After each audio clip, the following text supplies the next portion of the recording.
नमस्कार मित्रांनो, लग्नानंतर होईलच प्रेम या मालिकेच्या येणाऱ्या पुढील भागात आपल्याला खूप मोठा आणि जबरदस्त ट्विस्ट पाहायला मिळणार आहे.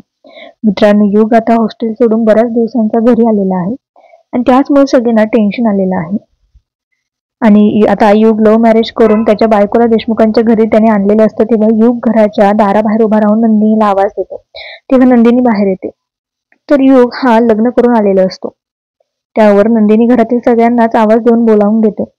तेव्हा युगच्या आणि त्याच्या बायकोच्या गळ्यातील हार पाहून सगळ्यांना मोठा धक्का बसतो. पण इकडे मात्र वसू आत्या आणि रम्याला खूप आनंद झालेला असतो. तर आता युग नंदिनीकडे पाहून म्हणतो की अगं वहिनी, असं बघत काय उभी राहिलीस? जा पटकन आरतीची ताट आणि उंबऱ्यावर माप घेऊन ये.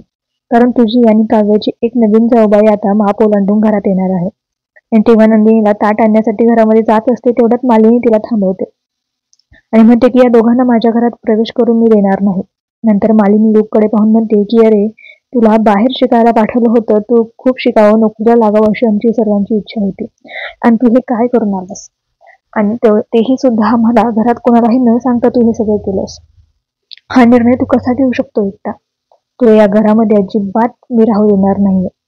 नंदिनी मालिनीला शांत करत म्हणते की आई ऐका ना, मी काय म्हणते जरा शांतपणे व्हा, आपण हे हँडल करूया.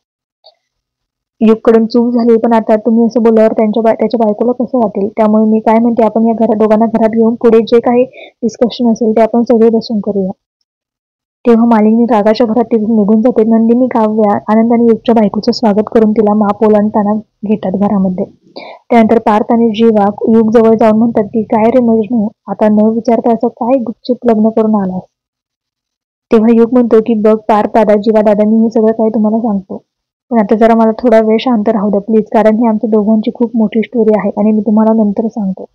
तर आता इकडे वसू आत्या प्रचंड आनंदी असते. कारण आता ह्या दोघी पण युगच्या बायकोला आता त्यांच्या कारस्थानात सामील करून देशमुखांच्या घरातली विलन बनवणार असतात. पण युगची बायको जर हुशार असेल तर ठीक, नाही नसेल तर ती देखील यांच्यात सामील होऊन कट कारस्थानं करायला सुरुवात करेल. पण बघूया आता युगची बायको कोणाच्या टीम कडून असेल, नंदिनी आणि काव्या की रम्या आणि वसू आत्या.